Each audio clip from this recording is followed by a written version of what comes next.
know sometimes we just don't want to be tapping in on something that might seem to be a deep, I guess, conversation, but I'm not gonna be here bashing nobody, but I'm just gonna show you what I do to help my own self. And it's of course it's gonna take a period of time to accomplish this type of goal over a period of time. So just be patient with yourself and just do whatever you can when you can, and that's what all matters. Everything else, it is. That's all you can do is just do whatever you can in your own timing. At the end of the day, um, you know, eventually you'll find or we will find our way. Eventually, getting better over time.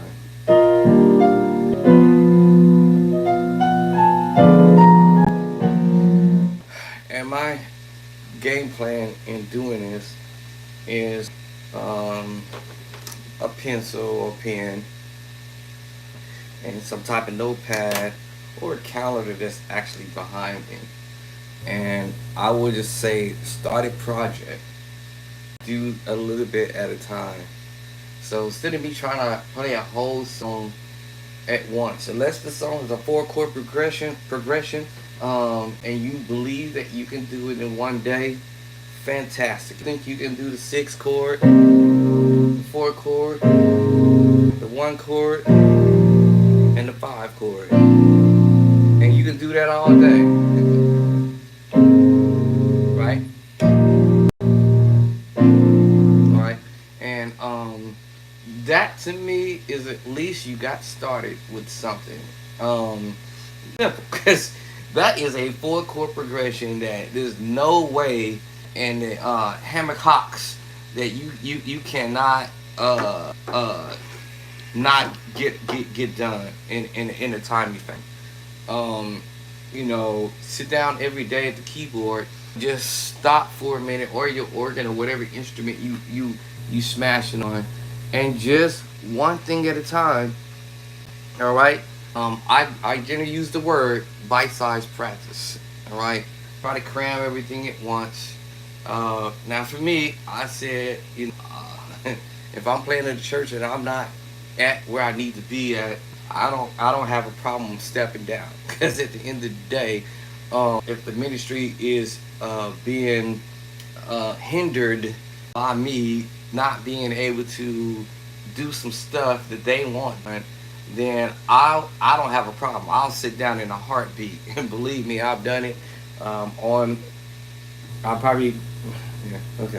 I still have some fingers left, so I've done it on at least one hand, sure, that many times, and maybe a few more fingers on the other side. So I hadn't quite got all the way to 10, but yes, I would sit down in a heartbeat and say, if y'all think someone else can come in and do it better than me, then y'all can bring somebody in. And that's not me having no nasty bad attitude. It's just me being straight up saying, hey, y'all complaining that y'all saying I can't do this and that other, and it's only because I might have personal situations, my job, maybe I'm sick, or maybe I just don't spend the time practicing because I'm too busy on my internet looking at whatever is going on the internet, or I'm looking at my one eye, or I'm sleeping all day. Whatever is going on in life, whether it is excusable or inexcusable, if I don't do it, then it's all on me. Now, it's one thing, like I said, if you are out of town or something's going on and you just can't, you just somebody hit me a long time ago and asked me the same question that I had, and the question was, how do I work around my family, my job? Hey, how do I get how do I what is it that I can do to better myself um, around my job and my family, and then I have the church. And then this person went into to the extent as far as what he had to put up with, how many kids he had to deal with. He had to feed his kids. He had to give attention to his kids, school, and this and that. Pick them up, take them to school, bring them back home, feed them, the whole nine, like a parent's supposed to do. Even though a mommy was there, but so then he has to attend to mommy too. You feel what I'm saying? And then he had to attend to his 8-hour job, and then come home and having to do all this, and then trying to help the ministry. Yes, that's the word. I should say that. Support or help ministry to his best ability, to what he only know, and for the little time frame that he has on the clock, I should say, because it's 24/7 around the clock, right? So within that 24/7 around the clock, and you at work for 8 hours, not to mention that you might have to drive 45 minutes to your job and 45 minutes back, but not to even mention on top of that, you got to get up enough to get to your job. So it's kind of like, man, I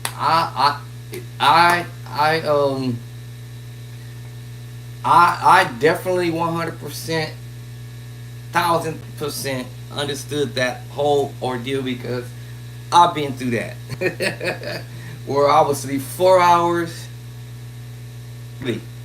4 hours, not 5, not 6, not 7, 4 hours coming off my job, or before going to work. Let's just say I'm before going to work. I'll use that as an example. Before going to work, 4 hours. All right. So what am I doing for the other 4? Well, maybe I gotta go pick up the kids. Maybe the wifey want me to go somewhere with her, or I gotta go pay some bills and somewhere, and all this stuff is happening. And then then it's time to like crank down and take a nap, 4 hours nap, and then I get up 1 hour before. So now I'm losing 1 hour of sleep. Yeah, 1 hour of sleep, because it's 24/7, y'all. All right, you got that 12-hour window. I call it the 12-hour window before, when if you at work for 8 hours, and some of us do 9, but just say you had 8 hours. So what happened to that 1 hour that you had to get up before work, and then what happened to that 4 hours that happened? If y'all know, if anybody can count, you're gonna see what I'm talking about. That 12-hour window. You only got so much to do in a day. So I understood that whole conversation, and I was like, listen, man, I've been there. I know what it's like. It's frustrating. It's difficult. It's really, really difficult, especially as a kids. We had two. We had the 2 girls. They used to live right here in this room. In this room. Had to make sure they got to school, pick them up from school, make sure they had their hair did. If the mama was at mommy had to work or whatever earlier, I had to get them up, take them to school, making sure they got to school, make sure they had breakfast, the whole thing. In between the time, I have to work too. And try to go to church, try to go to these rehearsals. We had Monday rehearsals, and sometimes it's Thursday night rehearsals, or it is Monday is Saturday, and it was times it was even on a Sunday after church. Who wants to stay at the church over the rehearsal? Yeah, Tuesday night Bible what is it? Tuesday night Bible study. It was Wednesday. I get Tuesday night prayer, Wednesday night Bible study. Thursday night was a free night, basically. So it was either rehearsal, and then you have Friday night service. Yeah, we had Friday night service too, and then Saturday is either rehearsal or the church got something going on. Let's go out to witness or something they got going on at the church on Saturday. Then Sunday all day, Sunday school, Sunday morning service. We got a little break. We came back and we had an evening service. Anybody had that stuff or ever went through all that? That's a lot. And then you have to turn around and go to work. I can't tell you how many times I did try to do this for many years. Try to do that, get off work and go to church, go home, sleep about 2.5 hours, 3.5 hours after church, and then have to go to work. Oh man, woo! Talk about hurt. Talking about, I'm trying to figure out, and then now, church folk, I'm not bashing anybody, but these church folks, and when I say church folks, the pastor, everybody, church folk, oh, you can do it, you got the strength, God gonna give you grace, He's gonna give you plenty, He's gonna do this, He gonna do you that, He gonna give you this, He's gonna bless you. Man, stay faithful and keep doing it. All right, okay, keep on, keeping on. And I promise you, at some point, something has to break. And I bet you the church ain't gonna like it. I'll bet you your job ain't gonna like it. And for sure, your wife ain't gonna like it, or your husband, depending on which way, right? They ain't gonna like it because you ain't spending time with them. You try to spend time on the job, or you try to spend time with this church. So it's called balance. And I was like, bro, I had to figure out a balance for me. What works for you at the end of the day? It ain't got nothing to do with the pastor telling me all this for several years in our marriage, and it wasn't working, y'all. Sometimes ministry can break up a relationship, and in the ministry. Maybe I should be preaching this message. Maybe I should preach the message. Sometimes preachers, pastors of churches, do not have any type of consideration, because sometimes these preachers do not even have a job. And so maybe they did have a job at once upon a time. They have forgotten these things, that there's some things that you just have to go to work. You gotta work. Believe me, trust me. I used to have the perfect attendance on a plant, but trying to support the ministry, trying to support my job, and trying to support my family. Now, people might say your family comes first. Then people might say, well, God comes first. Throw little guilt trips on you. At the end of the day, I believe God gives every one of us some wisdom on how to do certain things. And I think sometimes the church get it all messed up and mixed up and get the balance all mixed. You got to be at church. You got musicians, singers, members. Y'all better be at church on Sunday morning, Sunday night, Sunday school. Best to be there. You cannot miss this. And it's like, yo, something's going to have to give. And I promise y'all, usually in some cases, marriage gets messed up. It do. It gets messed up. Okay. All right, let me get off of that. Let me go back to this. Transposing. Taking the time out. How much time should you spend transposing? And it's really up to you on how much time you have. If you come to the conclusion, hey, you know what? I remember there was times when my wife be like, yo, can you cut the grass? Can you take the kid through some ice cream? Can you help me with the car? Are you gonna do the oil change? Just a whole slew of stuff. And I'm thinking like, man, so the practice, cause you taking up my time when I need to come in and get better. But then when I'm at church, y'all looking at me funny, like, why you don't know how to play a song? So maybe I'm tired, or you killing my time. Yeah, it took a long time before everybody got the picture. Yeah, and you know, have to make everybody get the picture or see the picture. Me. Yes, me. I, myself. I had to say, wait a minute, they must don't see the big picture in this. All right? Number one, I'm not paid 100% to be minister of music church and the musician at the church. So therefore, you want to pay me blah, blah, blah, blah, but you expect me to be the kind of guy that's going to come in there and be blazing this and blazing that, blazing this, but jam your job. Because at the end of the day, jam your job. And they may not say it that way, but it's the way they put pressure on you. Man, you got to come to the rehearsals, man. You got to come with me when I go over here to Pastor Johnson Church. You got to travel over here with me because I got to go preach over at Bishop Bob's church. You got to come over here travel with me because we got to go over here to this anniversary over here, and I need some music. I need the choir. I need the praise team. I need solos. I need this. I need that. And I'm like, yo, I got to work. Yo, this is a situation where it was no, and believe me, y'all, I looked high and put applications in everywhere where I'm looking for this job Monday, Tuesday, Wednesday, Thursday, Friday, and off Saturday, Sunday, and I was not successful with it whatsoever. For months and months and years, and I'm like, yo, my wife ain't having this. Alright, the wife tell me, my wife gonna tell me in a heartbeat, bro, yo, cause I mean, yeah, I want you to be part of the, I want you to be committed to the ministry. I mean, I want you to, you the musician and everything, you doing this and that. We need your help over here and over there. I had to. It took a long time for me to get my wife to understand that, yo, if y'all want me to play, tell the pastor to come out of pocket. Somebody got to come out of pocket to pay me enough money to dedicate my time into just the music. Believe me, trust me, I would have. I would have loved to do that. But the reality was the church couldn't afford it. And you know what the funniest thing, and I'm gonna say this and then we're gonna get going. Even if I was or have been up at that level of playing, I still think sometimes the ministry do abuse musicians at times because they think that, hey, you got to go do what I tell you to do when I'm going over here and going. Oh, y'all, pastors, y'all stop that. That's just not cool. That ain't cool at all. I've been through that. I'm like, yo. But at the end of the day, I had to get in control of this because it was in my relationship. It was affecting my household.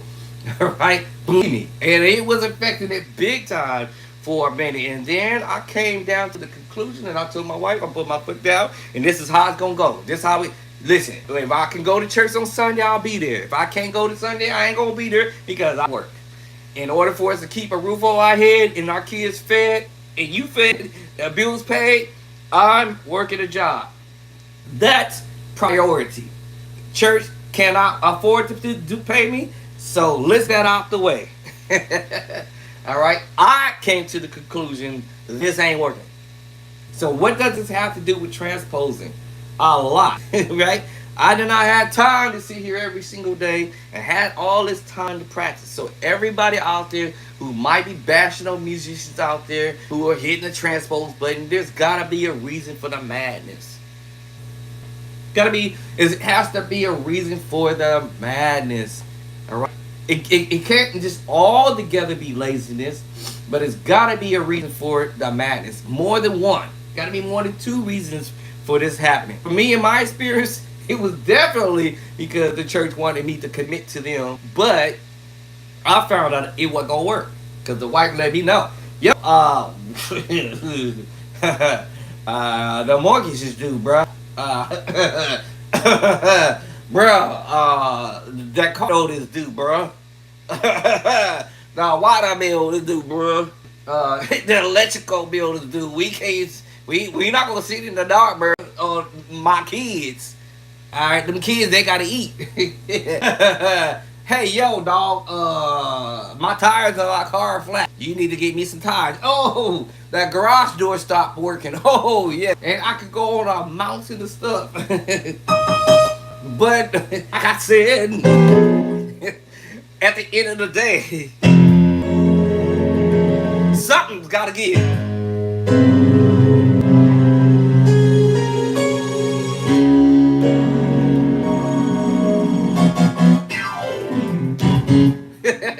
Something gotta give.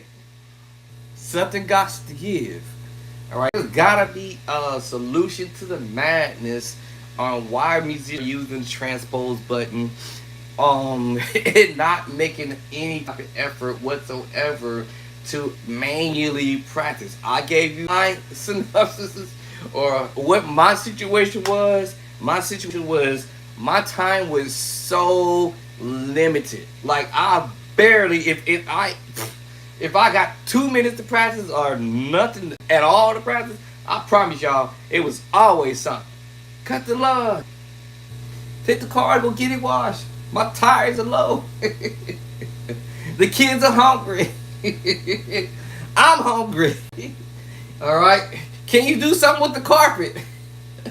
Right? Wash the dishes. Anything. Babe, you need to give me some time. You don't spend no time with me. All you doing is working. Yes. A lot. So yes, this person inboxed me and gave me his scenario. And I thought my scenario was bad. Man, this guy's situation was a little bit extra on top of what I was dealing with. I was like, oh man, you sound like you You sound like you barely go 1 minute out of any practice, and I promise y'all, I can hear the wife in the background while he talking to me. He in his studio, he talking to me. What? Honey in the background, kids in the background. Daddy, daddy, daddy, I'm hungry. Daddy, can we go to get ice cream? And wife is like, babe, babe, babe, I know you hear me in there. And dude in there trying to practice, and I'm like, bro, okay, all right, yeah. And I'm pretty, y'all probably seen or heard some of my videos. If y'all probably go back into some of my videos, a few days back, a few months, go back. Just go back. Y'all probably gonna hear my wife calling me, Andre, Andre, babe, babe. I don't know. As comical as this might sound, or it's maybe somebody might take this in a way, but I'm not trying to come that way. I'm just saying it's gotta be something going on.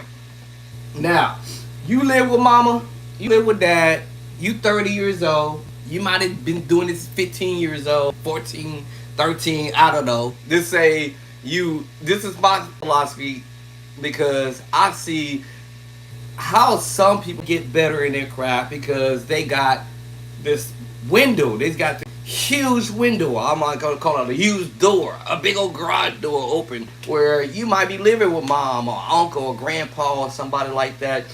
Your responsibilities as a man or a woman or a young man back then, but when you were a young boy, your responsibility was completely different from mine, where you had time, all the time in the world, to sit down at your keyboard and practice every single day. I tell my wife all the time, when I was in about 16, 17, whatever, that's kind of when I started to try to learn how to play and everything. I had no instrument. When we got married, I didn't have no instrument. But my wife told everybody I could play. I told her don't tell nobody I could play when we got married. Before we got married, I said, hey, don't be I can play. I'm still trying to learn. I'm still, oh, this won't be okay. Y'all know how the church folk be. Oh, this okay. This is the Holy Ghost on hands. Let the Holy Ghost get in. What if the Holy Ghost don't get in my hands? Let the Spirit of God. I promise y'all, people was coming up to me, slapping me in the head with oil, slapping my hands on the oil, all kinds of stuff. Like, man, you better hurry up and get this anointing right now. They was trying to oil on me. Bow!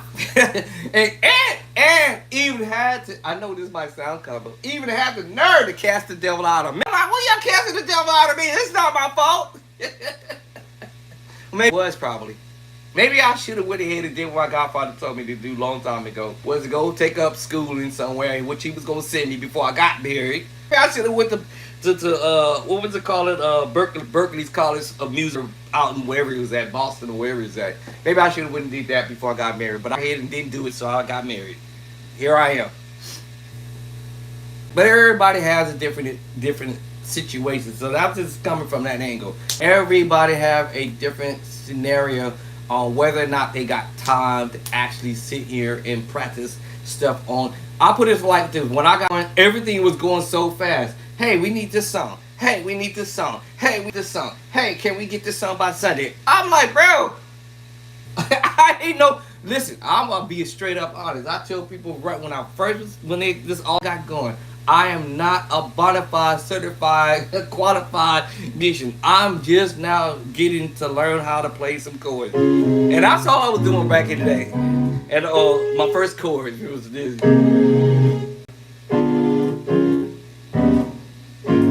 And next year I know my wife, oh, my husband can play a little bit. A little bit. She just at least said that part. But the church, they didn't care.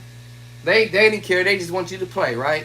Just think already assuming that you are at a level of doing stuff already. And then they look at you funny and then you tell them like, yo, I'm still learning. Yo, I'm still learning. Yo, I'm still learning how to navigate this whole process, whether it's the keyboard or on the organ. But they just totally completed it. That's what I'm saying. This. Everybody's situation is different. Opposed to somebody who's growing up at mama's house, my daddy's still alive, right? They didn't got nothing, a care in the world to work anything because all they got to do is go to school, come home and practice, do their homework, and go to school and getting fed, blah blah blah, do their homework, practice, go to school and do and just repeat the whole scenario every single day. They're going to get better. Every single day they're going to get better because they got this huge window, not a small one, a huge one. And that's what I said. When I got married as soon as I got out of high school. And, well, actually 2 years later, by the way. Graduated at 6. Got married at 88. My life was ruined. Y'all better tell my wife that. I'm going to get y'all. I'm coming for you. You better not tell her I said that. Now, my life was over. Alright, over. When I say the word over. Alright, it was. I remember my godfather said, man, godson, I'm not saying that's not the wrong thing to do. I mean, because your situation with your wife before y'all got married, y'all was doing some things and y'all need to do it the right way, blah, blah, blah, blah, blah, blah, blah. According to the Bible, the scriptures and all that, if you're going to be defiled in bed, you might as well go ahead and get married. If you're going to be trying to hit that and all that kind of stuff, do it the right way. Yes. From there, when I see the children, I was like, oh, okay, all right. My life is definitely changing for sure. And I mean, change for sure. My musical career out the window. It was no time for me to go be talking about, I need to go take some organ lessons. I need to go take some piano lessons. No, bro, you done got this girl married, got married to this woman. And she got 2 children. You the daddy now. You the father. You husband. You are the man of the house. Now your responsibility is to take care of your family. Period. Cut and dry. And the church, what we was playing out for, could not financially support my situation. Therefore, I have to go get a job. And believe me, the wife let me know from the gate, boo. I love you and everything like that, but you gonna have to get you a job. And believe me, not in dating. I'm searching for a job. Now y'all probably say, why you didn't have a job before you got married? I had money. Don't get me wrong. That's none of y'all business on that part. But I had money. I had money. I wasn't poor, but I had money. But you put money on top of that because over a period of time, that gonna run out. Yes, sir. Yes, ma'am. That gonna run out. Right? I saved my money. When I was young, I was always doing something to save money. Yeah. So my wife is like, no, sir. So yes. Then we get to a church, like I said, for a period of time. Preacher talking about, hey man, I'm gonna need you here on Friday night. Yo, hey man, I'm gonna need you on Sunday morning. I'm gonna need you come back to Sunday night because we have Sunday night services. And then then outside of that, pretty much care less about that because now it's just about the choir. Because then he wanted a choir.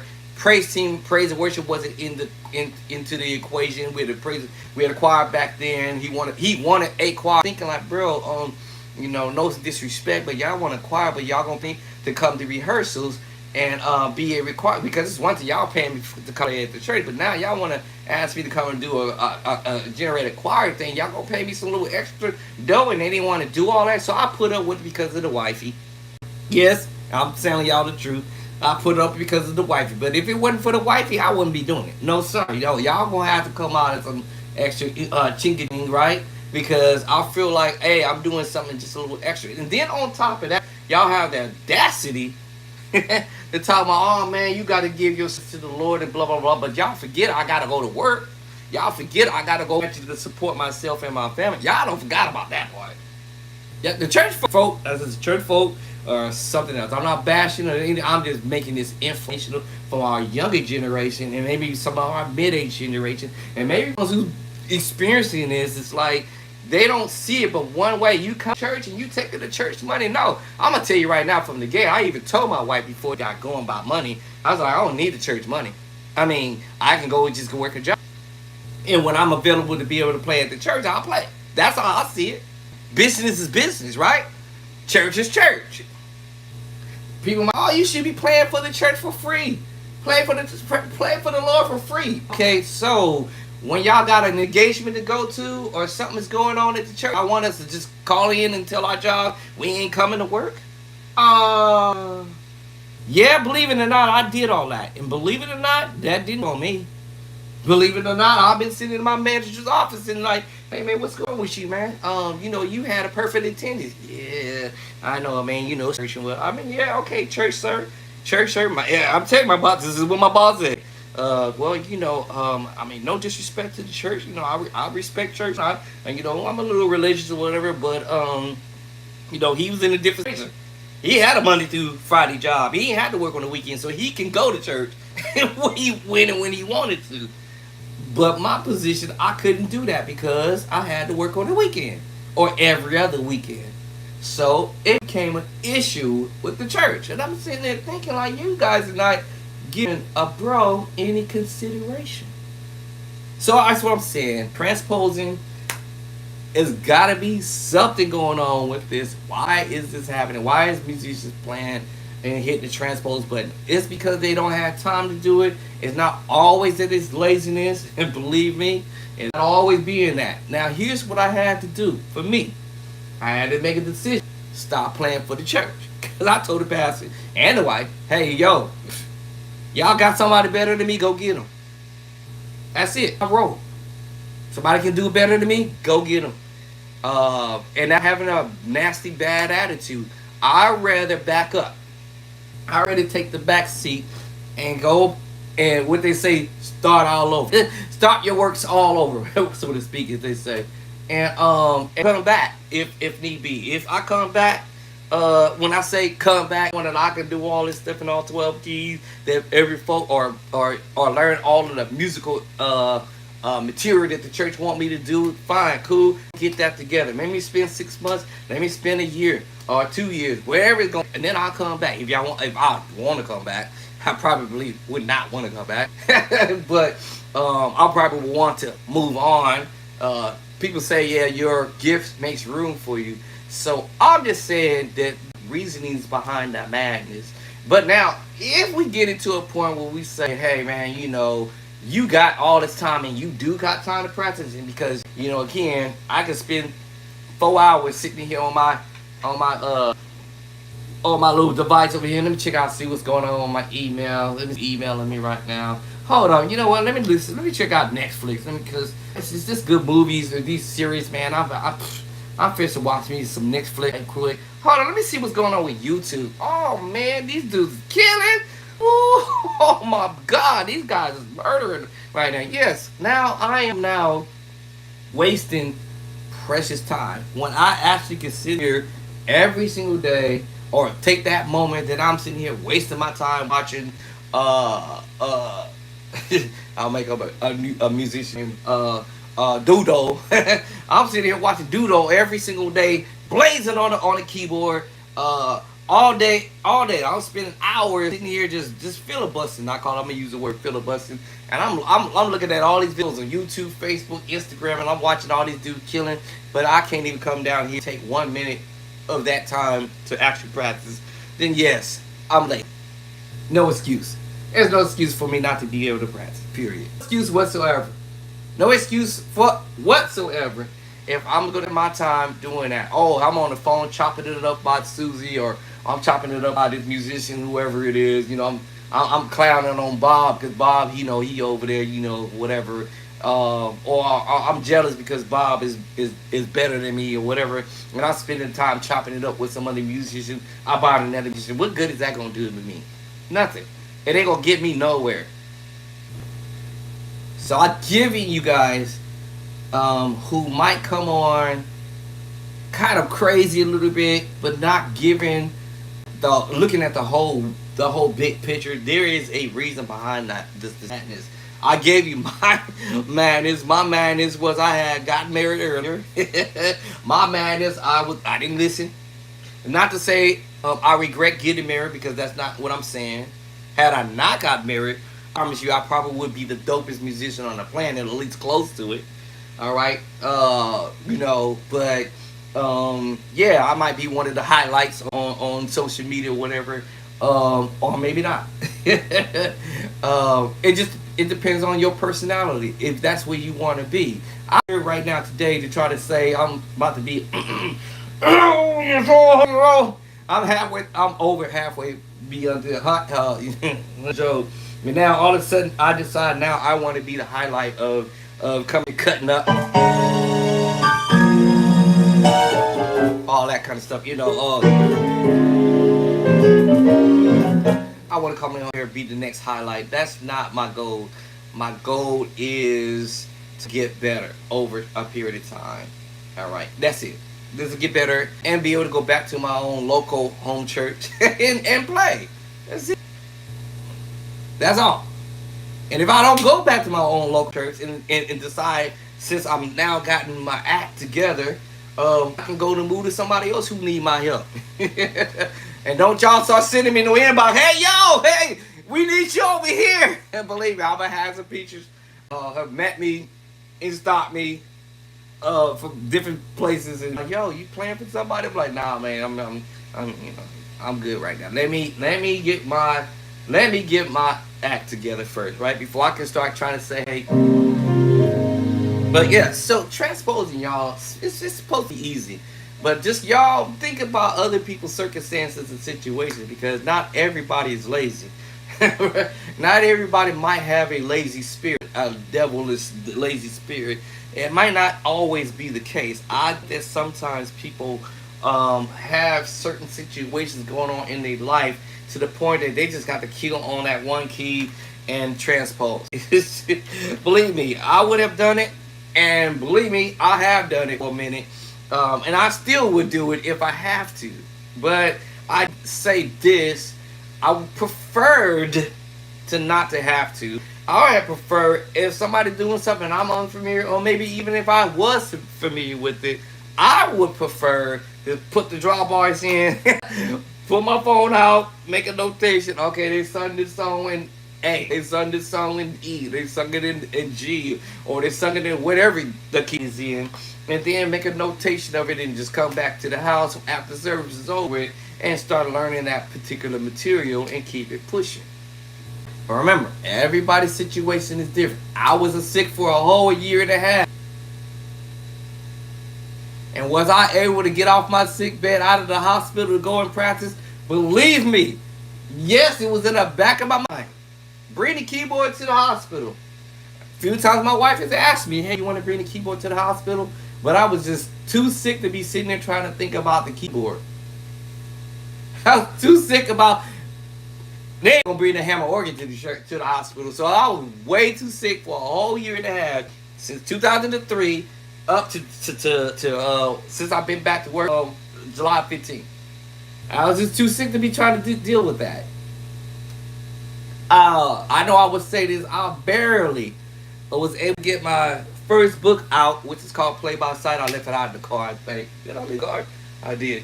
I just barely got my book out, y'all. So that you know that, wow, man. Yes, if I had the abilities to do it, believe me, I would have done it. I would have been able to get it done. But I was just too sick to be trying to practice.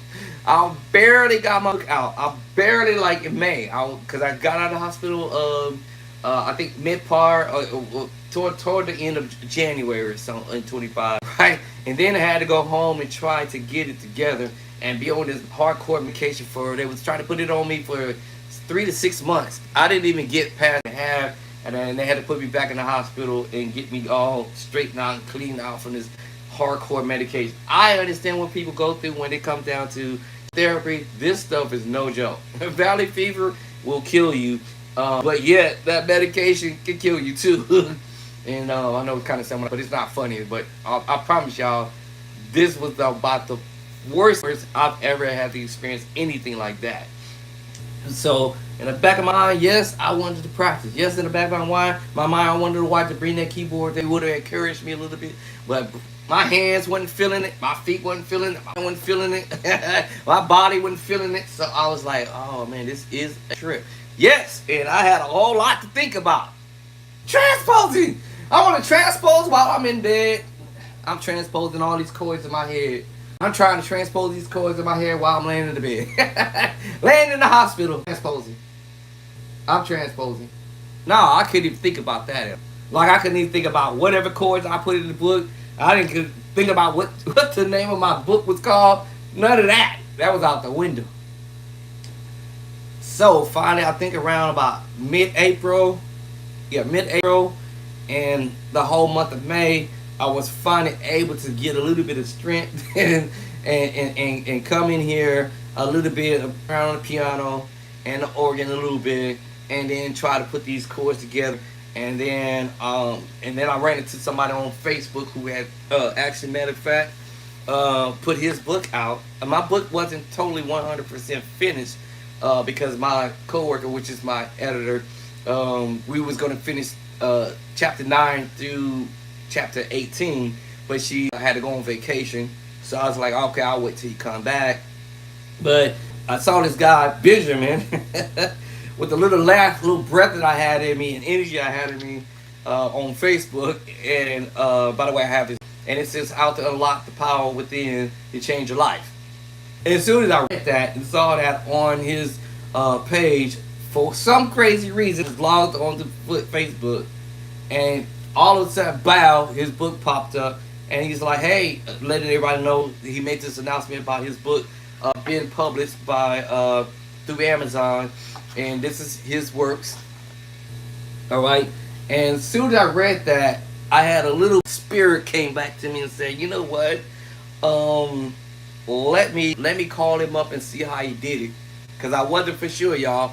I ain't gonna get emotional and start get teary-eyed, but I wasn't for sure where I was gonna be from that day to June 2nd. Just put it like that. So as soon as I saw this come up, I was like, you know what? Let me ask him how he did it. So I called him up, and we chopped it up for about like 7 minutes. Told me how he did it, and then he was gonna give him the information to call the agent who did the book for him, and I'll give the information so I could call them and then make contact with them. As soon as we hung up, the agent calling me said, "Hey, yo, I got a call from Mr. Benjamin Moore saying, hey, you have this book and that you want to put out." And I'm like, "Yes, I do." And so he said, "All right, so where you at with it?" And I said, "Well, basically, I finished chapter 1 through 8, and my editor, which is my coworker, she went on vacation, and so we was going to try to finish 9 through 18." And he says, "Listen, man, let's not wait till she come back. Send me what you got, and then we'll figure out the rest." And sure enough, I sent it to him, and sure enough, within about 2 weeks so in, he gets back to me and lets me know, "Hey, this is a rough draft looking like. What do you think?" Give me a few options on how I want to do it, and I went with the first one, and then finally I was got a few people that I was able to get to while I was still sick. And I say, "Hey, what y'all think about this cover?" Because the first thing they want to work is on your cover front and back, and then of course the middle pieces of your book. They want to look at that. So I did that, and then I got some good vibe from everybody what they thought. So I sent it back to them, approved. They went on ahead and worked on the book. Sent that back to again. I looked through it, approved again. Boom, they sent it out. Next y'all know, I get email actually from Amazon, let me know that my book was published June 2nd. I remember I was really sick. I wasn't for sure if I'm gonna be still here from that time from today. All right, but even from that time to June 2nd. So the book got published. I was happy about that, and then 8 was it second 2 3 4 5 6 7 8 9 on the 9th day. Then Amazon hit me back again and said, I didn't notice at the time. I told y'all I was still sick. And I wasn't for sure where I was going to be at that time. So they hit me back and said, "Yo, your book has made the hottest book on Amazon, the top #1 best book in the month of June thus far, best out of 12. No, best out of, I think it's best out of 12. Hold on, let me get it right. It's either best out of 10 or best out of 12." And I'm like, what? So that made me want to say, okay, I got to live, y'all. I got to fight this thing. I got to fight this virus or this infection. I got to fight it, y'all, and I'm still fighting it, y'all. So y'all better pray, please. Or not, y'all don't better pray for him, but I'm asking for y'all prayer. But so yeah, so let me pull it up. I want to say it was best out of 10. I want to give. Let me see. That's the. Let me go back up higher up. Where is it at? And no cat. Right here, June 9th. My book Amazon was the Amazon's hottest book for 2025, and then also for new releases, and then also number one top best books of 2025 so far. And here I have number one release. No cap. Number one release. I didn't do that. That's not me. That was Amazon. Or y'all might say that was God. I don't know. Anyway, we know God can things. So yeah. So my book went number one, top number one, best on Amazon. So that meant a lot. So I was like, you know what? I think I'm. I want to pray hard that God bring me through this. Because I'm still fighting it as of today, y'all. This is not a joke. This is very serious. So basically, I got to have another MRI, and now some new thing that the doctor say they have to do a spinal to make sure or to see if the this fungus has subsided or left my body, or they can say, well, you no longer have to be on this medication indefinitely. So I don't want to be on this medication indefinitely. I don't like it. Who likes to be on medication for the rest of their life? I don't. But if it has to be that way, it is going to be with it. But I'm praying that I don't have to be on it. So transposing, what all this has to do with transposing, a lot can be happening.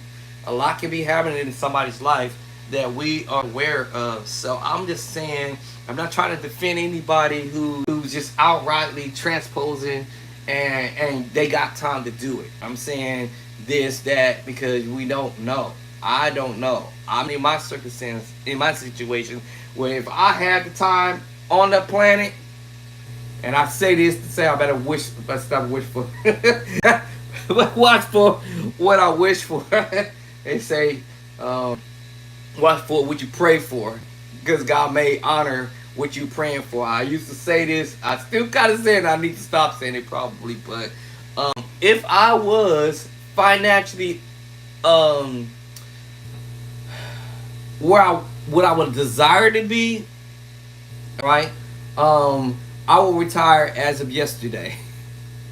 As a matter of fact, actually, the craziest thing was that wasn't the debate for me. Was I had a 30-day window from my, because I was on disability, 30-day window to decide whether I'm going to be permanently disabled. But my doctor said, hey, no, yo, I can see you getting better. And my other doctors kept saying, hey, yo, I can see you getting out of this. So I didn't see that because of the way I was feeling, toe up. Like when I say toe up, I'm talking about, man, yeah, I didn't feel that I was going to get back on my feet again and be back where I need to be or better. So with that being said, I'm saying this: if I was financially had that type of huge financial amount of certain amount of money in my bank, I would have retired yesterday. Yes, I can have a pension. I've been on my job for 13 years, and I'm thinking to myself, I want to give it 2 more years. And this is before I even got sick, y'all. That's the craziest thing. Back in 2022, and I was like, man, I'm gonna get this another 3 more years. Retire at what is it, 28 or something like that, I think. But 15 years, I want to put into my to my 15 years, and then I'm out. But that all depends, because again, I'm not financially where I need to be, then I have to still kind of sort of work. Now, people may, don't retire until you get 65, and or when you get to 67, and then you get full benefits or whatever. But my situation would have been different if my doctor would have said, hey, you are medically unable to go back to work, and that's it. Then that would have changed the whole thing. Then I would have went out medically permanently and disabled, and then I would still be able to collect Social Security and my pension and my retirement money, all that stuff I had already built up over the years since I've been in my job. So now that that 30-day window was getting so close, I had to make a final decision because everybody was saying, man, you can make it, man. You can make it. Come back. You can make it, man. Back. Just take your time and just take it easy. You can make it. You can make it. You can do this. You can do this, man. You got this, man. Come on, you got this. You got this. Don't let this illness like kill you off, I guess to say. Someone has actually said it in that way, but don't let this illness get you down, man. You got to come back. Come back. Because remember, it's time. Come back. So I was like, oh, man. So ultimately, at the end of the day, after I had made some calls with my social worker and HR, and HR person was like, listen, we work with social work, whatever, but in your voice from talking to you, you sound like you want to come back, but you sound like you kind of like not sure if you're going to recover from what you're going through. And this is what encouraging, because the lady said, listen, I don't know you that well, but I've heard of you. I've heard about you in some kind of way, that you sound like the person who's going to come back. You sound like the person that if something you off, you're going to jump back. And I was like, what? And yeah. So yeah, so she's like, yo, bro, she's like, Andre, take a deep breath, back up. Don't you just go out like that. Just take a step back, take a deep. Cause now at this point, y'all, I had 1 hour. It was down to the 1 hour at this point. 1 hour for me to make that last call, all right, the final call. So she goes, yo, she goes, I heard about you, but I don't know you, but I've heard stories about you from people because she saw my name, and y'all probably say hi, because I've been at this job since '04 in a different department, but at the same place, and then I got another department which I'm in now for 13 years. So by her saying that, like, I heard some good things about you, and I know you a positive person, and you the type of person you gonna come back. You just point blank, bow. I mean, you just gotta just believe and have faith that you gonna pop back. And after she said that, she's like, okay. And I was like, okay, cool. She said, just call back, and speak to your social worker and tell her you coming to work. That's it. End of story. Have faith, you coming back. And I hung up. 10 seconds later, I'm calling back, yeah, my social worker, because she was going to have she had another avenue for me to just be done. Put your paperwork in, you out.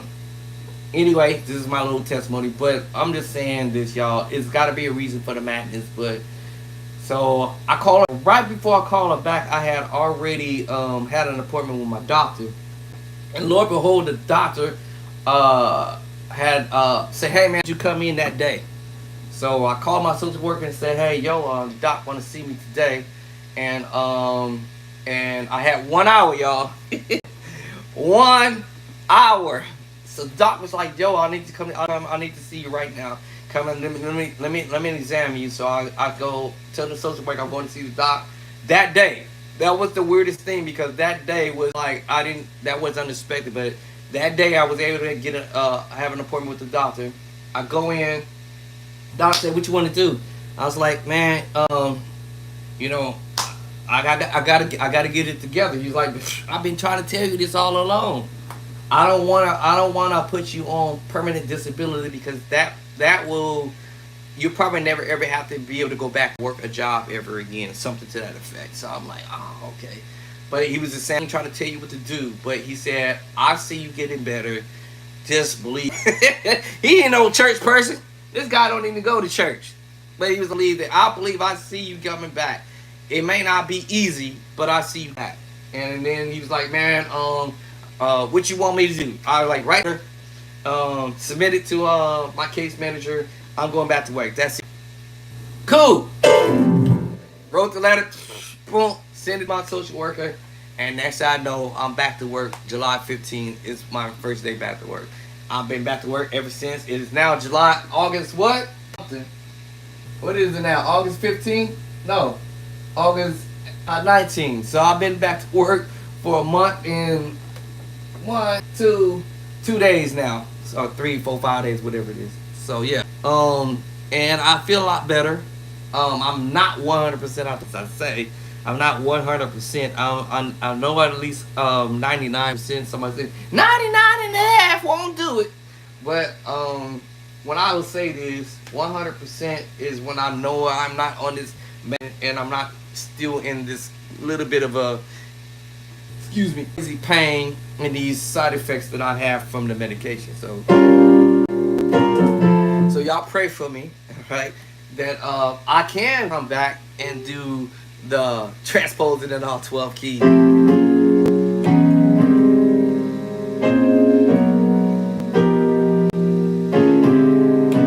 So there is a reason for the madness, y'all. So just keep that in mind that everybody might have something going on with in their lives that they may not have time to transpose on a day. So this, I look at it like, thinking of it as maybe some of us when we first got started playing, and I'm gonna look at this self. If it's my first time learning how to practice and taking the time to practice my chords.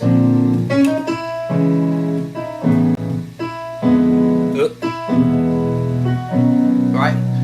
I have to be considerate of the next guy because the next guy may not have this to practice like I'm doing, what key I'm doing? So we're E flat, 4,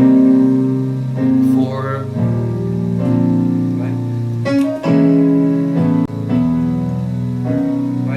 All right. So not everybody might have time to do it. We're going to F, though, flat to F to C. All right. So F sharp. So I have to find my 4. All right. I'm going to my 6 to my 4 to the 1 to the 5. So maybe everybody may not have time to practice their craft, but we have to be sure of what is all of their situation is going on in life, right? Everybody may not have the luxury as others. I used to talk all the time. I say, I know this musician had came up, lived with mom, lived with dad. His responsibility wasn't as huge as mine was because I got married.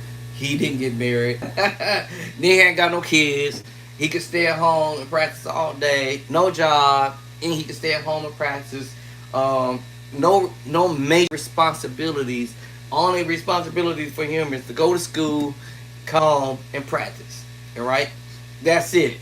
I can see a person immediately in my mind that is progress quicker than a guy like me who has to work a job and take care of my kids and take care of my wife and go to church and go over here and go over there, and my time is so small and limited that I'm like, there's times where I, like I said, barely getting it before going to work. And I'm gonna probably cut y'all to something right quick. Let me do this. This is probably one of the biggest reasons why I actually got sick in the first place. I'm gonna leave that sit there right there. This is probably one of the biggest, hugest reason why I have gotten sick. Cause from before this, I wasn't sick like that. But over time, and I tell my wife this all, I sleep for, I'll get up and do some things for 4 hours. I'll go back and try to sleep for another 4 hours. I jump back up for an hour earlier so I can, make sure I get showered up or cleaned up or whatever. And then leaving me an hour window so I can get to work without incident along the way. And then when I get to work, I'm working 8 hours. I'm here for 8.5 hours. Then to leave from work to come back home, which my job is 7 minutes away going and coming, but always give myself that 1 hour window. So y'all do the math and you can figure out how much sleep do I get in a day. Think about it. How much sleep do I get in a day? So as I was saying, I'm gonna leave that sitting there for a minute. This is probably one of the number one real reasons why I have gotten in the first place.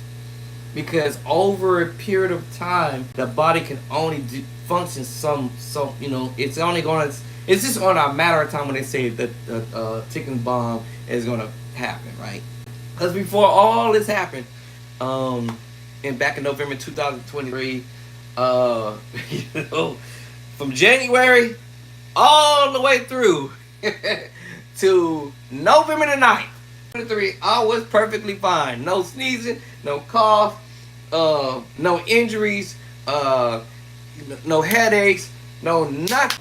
And I was doing everything y'all can possibly think when it comes down to us men taking our vitamins and all of that. I was doing that airborne. I did it all, y'all. Every kind of, especially because of COVID came in. Oh, 22. So I'm thinking like, oh man, okay, let me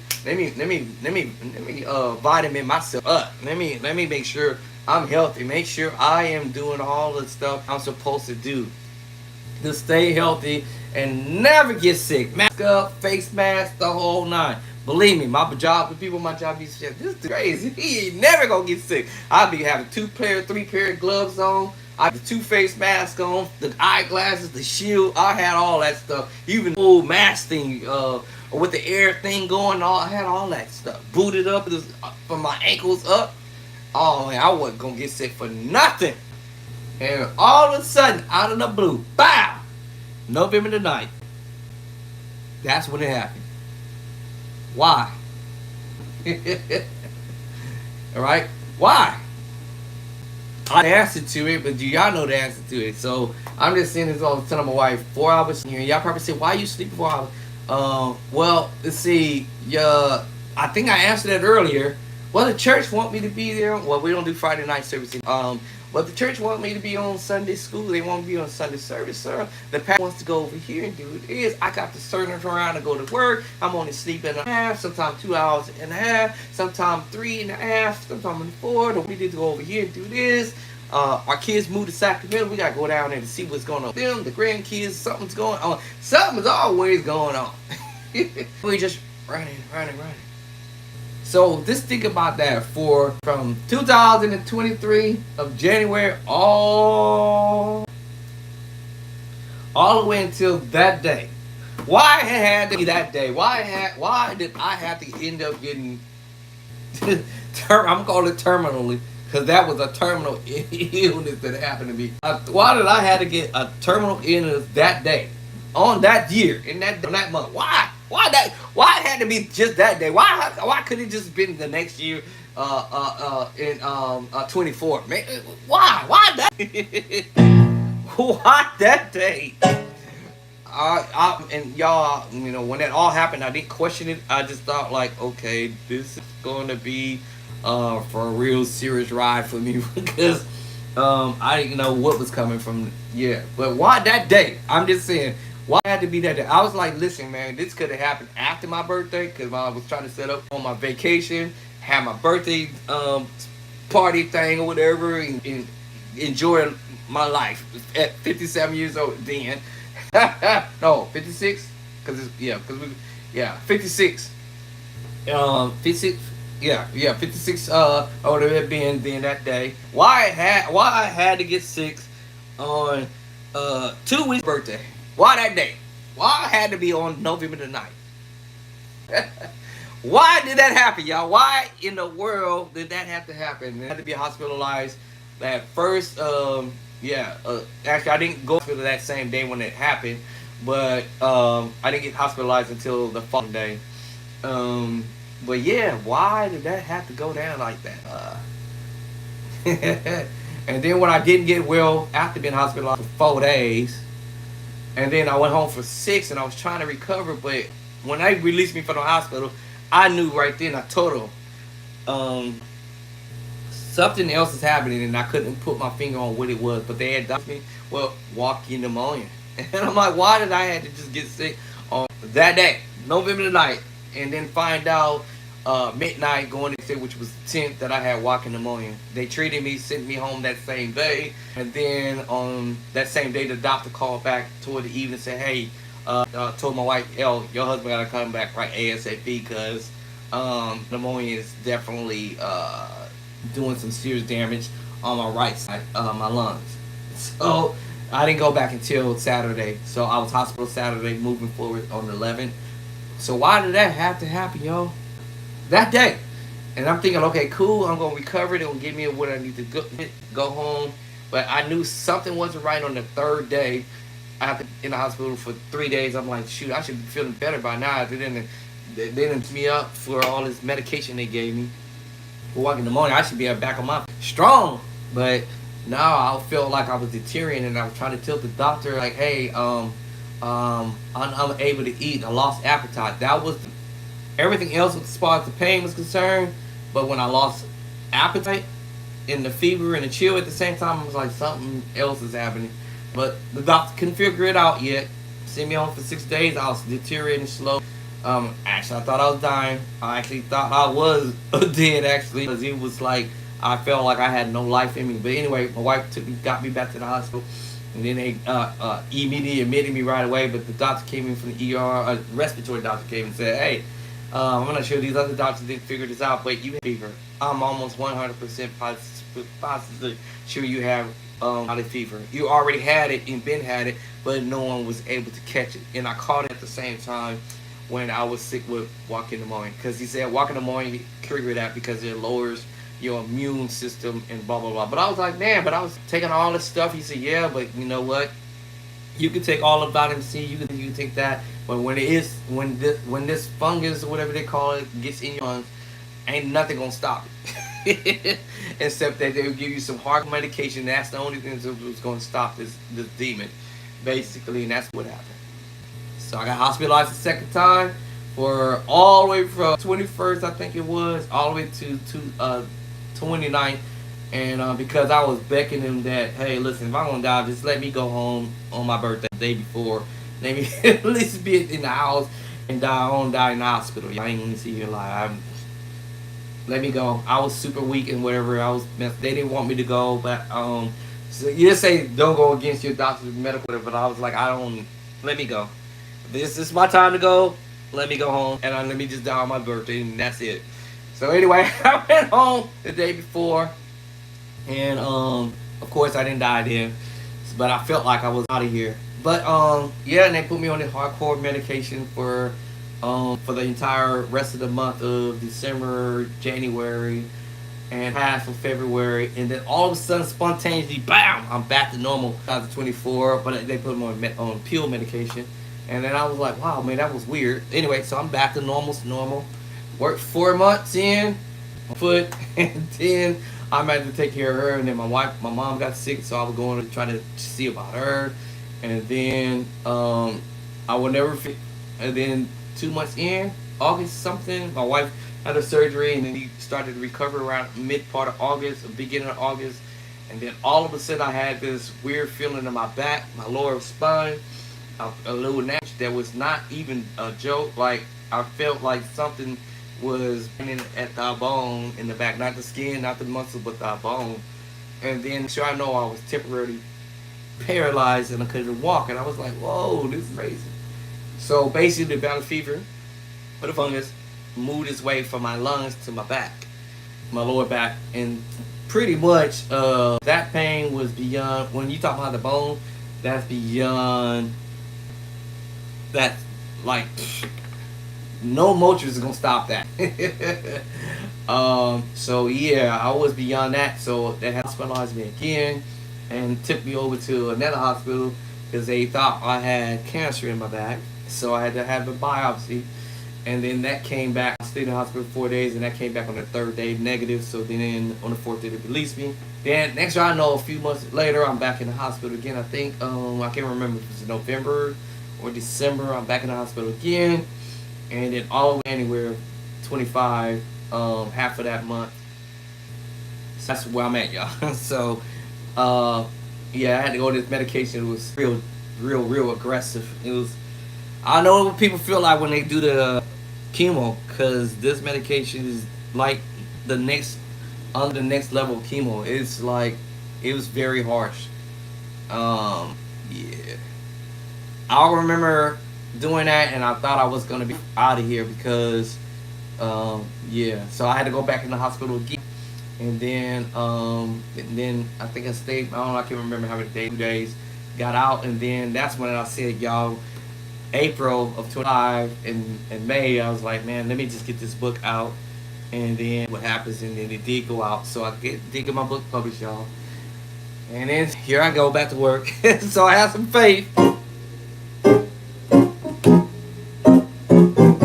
so I'm here practicing and trying to come back. So for anybody out there who has issues going on in your life, I'm not here to bash on you or grind on you or make you feel a certain way. My goal is to say, hey, listen, I have my book. They are chords that's in all 12 keys. Um, this can help somebody out there, whether you in that situation or not. To address um, hitting the transpose button. That's what my book is all about. To avoid you having it out in that area. I like my thing is have a solution to the madness, because you're gonna grind on somebody, have or bash somebody, or not maybe just even using that word, but just it's an issue with something. Have a solution to the madness, and that's where I like to hear musicians come with. Hey man, is you struggling with something, man? I'm gonna show you how to do this, and not be that I'm a dude, but just really for sure, you really have it in your heart. We all musicians should have it in our hearts, I think. That if there is a musician struggling, help him or her out. Um, pour into them a little bit.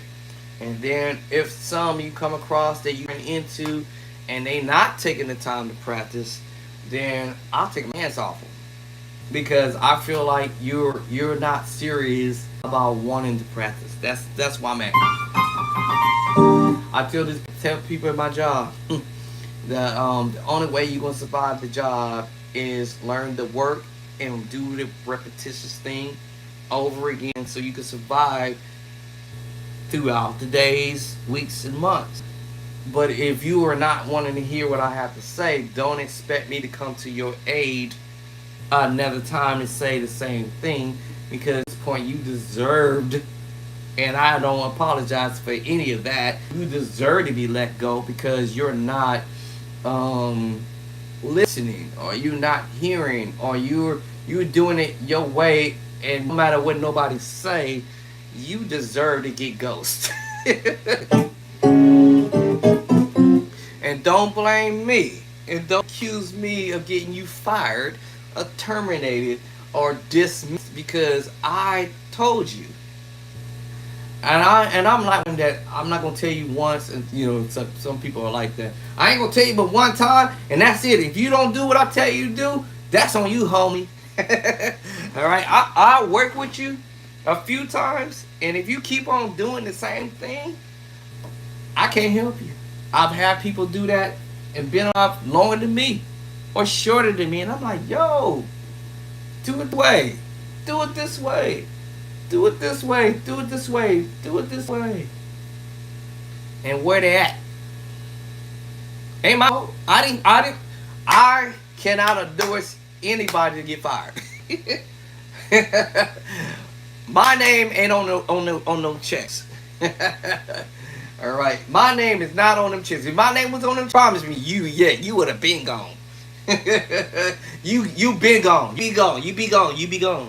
No, yes, I have some mercy with some people, but I'm like, I've seen people like I longer than me in shorter time, and maybe up to close to how long I've been on the job, and I'm like, yo, do it this way. It won't be an issue if you do it this way. Do it this way. Stop doing that. Do it this way. Don't do it that way. And you keep doing it that way, and your way only, you are headed. You do deserve to get terminated. So musicians out there, if I'm trying to help you out, um, If y'all see me, if once in a while I might go on in and I hear somebody doing something, cause I'm like, okay, and see me typing something on your live, or I hit y'all in your inbox and say, hey yo, yeah. Check out Play by Sight. I know you got the book. If you ain't already got the book, check out Play by Sight. Go over to chapter 9, or go over to chapter 13, or check out chapter 2, or something like that. Cause I might hear somebody doing something. Like, go over here, chapter blah blah blah, and pick that chord up and put that right there where you doing that little whatever you doing. Go over there and check that out. And then you ignoring me, and you keep doing it. Then I feel like you really don't want my help. You really don't want nobody's help. Actually, matter of fact, you're the kind of person I'm gonna do it my way no matter what.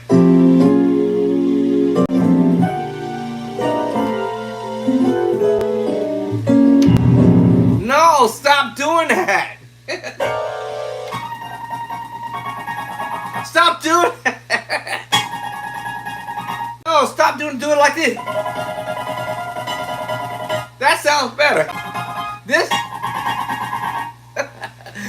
Stop doing that. See, there's a better way of doing something, right? So yeah, I don't know. I'm just do that in there, but yeah. And I'm not perfect, but I'm just saying I'm trying to learn to get better in my craft. Where's something like MKS? Oh, there it is.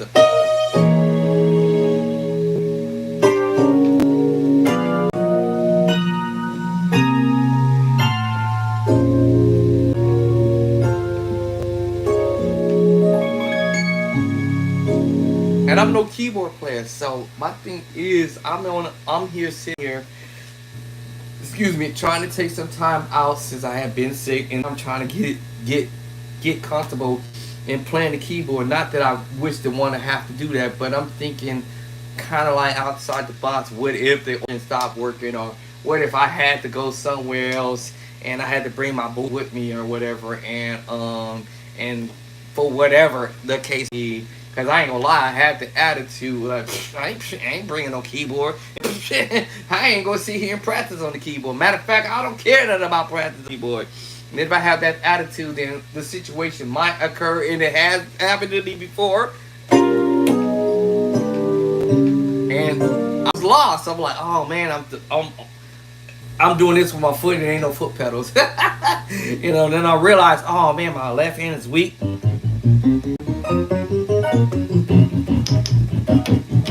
Yeah, I realized that, man, oh, okay, I got some work to do for sure. So transposing every day, I'll pick something super easy, right? Something super easy. Those 4-chord progressions.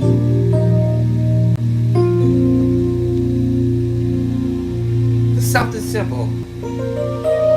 Now I can move the hand around and play a different voicing. That's the move. Oh, what happened? Where? Oh.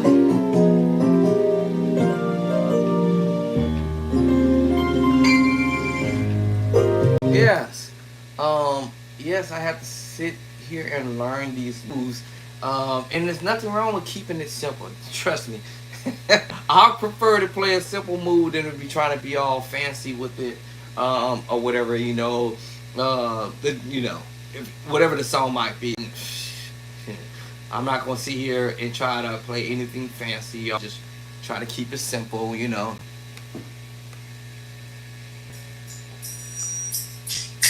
Shoot a 6, 4,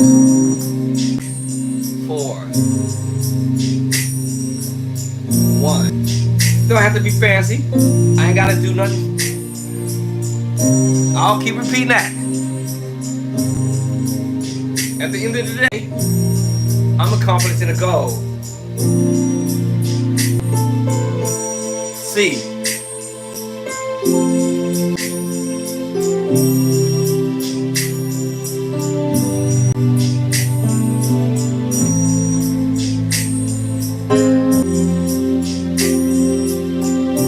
Nothing fancy.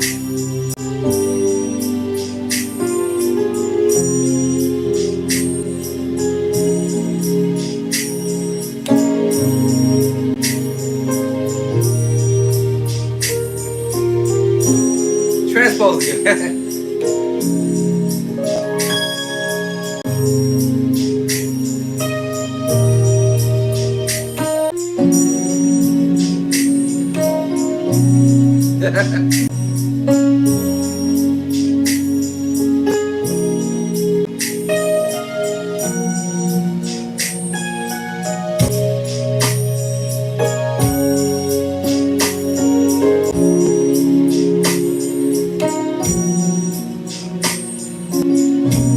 Just learn the basics.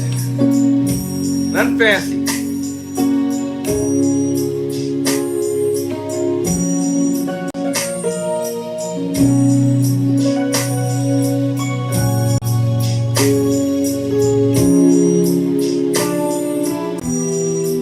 Change the keys.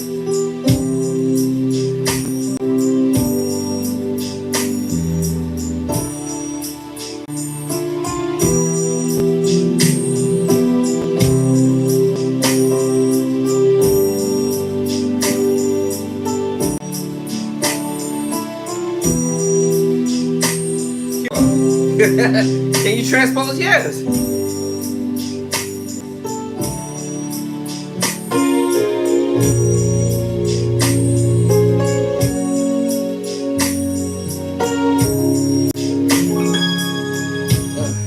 My bad.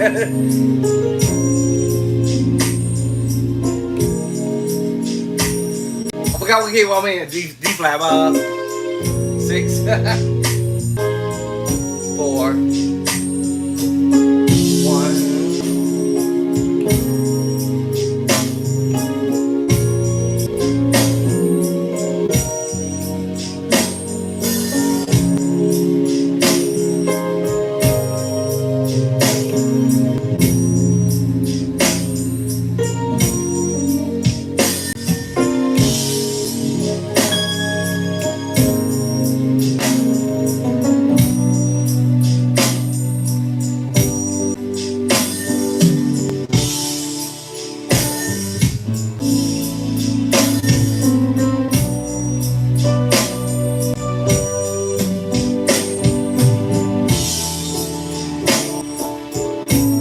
Any key.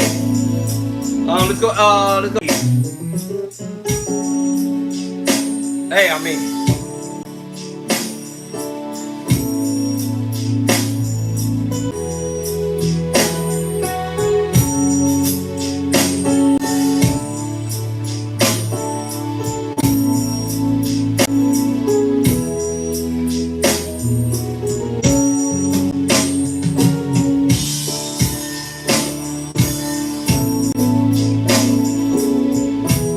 Right? Any key you want to go to.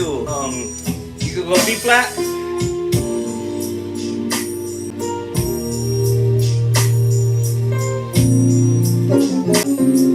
Alright, so any key you want, as long as you learn the formula behind the math. Alright, any key. Alright, y'all, this is your boy Bishop Tracy. I'm gonna sign off for a few minutes. My honey boo is just pulling up, so I'm gonna say hello to her. And then I may come back and do another video. Alright, and transposing, or just practice in general. Alright, so peace and love and cornbread. And don't forget, pray for your bow. Alright, pray for your bow, Andre Clark, aka Bishop Tracy. That I get and soon. Alright, peace.